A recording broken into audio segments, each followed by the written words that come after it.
All right, welcome to VP Culture's lesson on personality science number 7. We're getting to the end of our review of the 5-factor model of each of these individual traits. And the last of the 5-factor model of Ocean is the N, neuroticism. Now, neuroticism is a word that we hear bantered about a lot and has some negative connotations. But it really is not meant to have a negative connotation. It just comes from the Greek word nevro.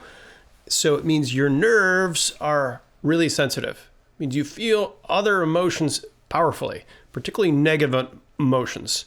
And you think, well, that wouldn't be handy. It is actually a very powerful trait to have, and a very powerful trait that you want to have within your organization for reasons that I'll explain shortly. But it's going to be a difficult trait for someone to maybe manage and to hold and to live with. So let's delve into this a little bit more deeply. So it's going to have two subtraits of volatility and withdrawal. So one is an active response to danger. So neurotic people are going to be able to sense when danger can be within their world, and they're going to either have a volatile response of actively trying to do something about it, or they're going to withdraw and not engage with the system because it's dangerous. And you can see how this can actually be helpful for a team, to have somebody on the team that has this sort of what we call spidey senses in the action adventure side, to be able to ferret out what could be dangerous, what could be wrong with our world that we need to be paying attention to. So these people have very powerful traits that we need to pay attention to and have on our teams. So let's look at this in greater depth. So neuroticism, withdraw. So how could this be handy? So if something is just too dangerous, too difficult, there might be a time to just back away from it, not attack. So some people have this trait where this is their primary tendency, where they're going to tend to move away from things. So let's look at how that affects their perceptions. They perceive danger pretty easily. So that's what they're looking for. It's like, whoa. And we'll look in the science section how their brain can forecast that more powerfully than most people's brains do. So they're looking for danger. What could go wrong? What is possibly going to cause pain for me and others around me? So what's the behaviors that they're going to exhibit most likely? So they take steps to avoid danger. They want to move away from danger. So that sounds pretty smart, but they sense it easily and they move away from it as their primary behavior. So if somebody's got this in higher levels and they're pretty alert to themselves and their own personality, and you and your team know this, there might be something where you encourage them to move towards something, or when they're feeling the sense that need to move away from something, maybe we should all move away from something.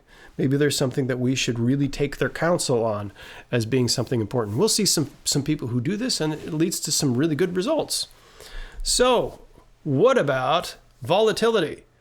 Well, maybe these are the type of people that see danger and lead us into action. Like, we need to change this. This needs to be done.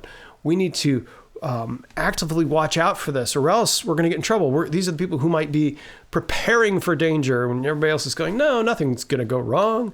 All the optimists and experts are thinking, no, this is fine. But they're going to be the people that can perceive danger and are actively trying to change the situation so that it'll become better. So let's look at their perceptions first. So again, they're looking for trouble. They're looking for danger. Do they see it in their world?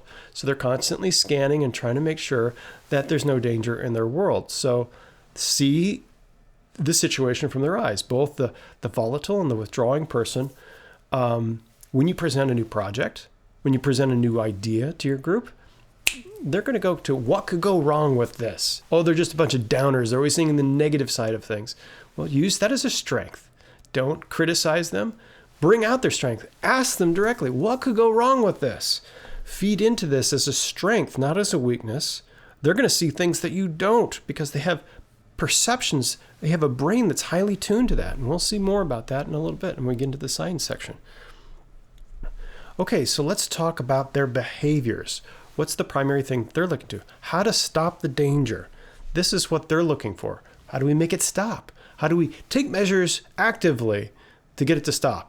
So they're going to suggest plans, they're going to take charge, they're going to move into things, and they're going to try to fix this behavior. Okay, so what are we looking at next? Look at the spectrum of superpowers from fictional and historical characters again to give you an idea of how you can fix people in your brain to sort of understand this trait better of neuroticism.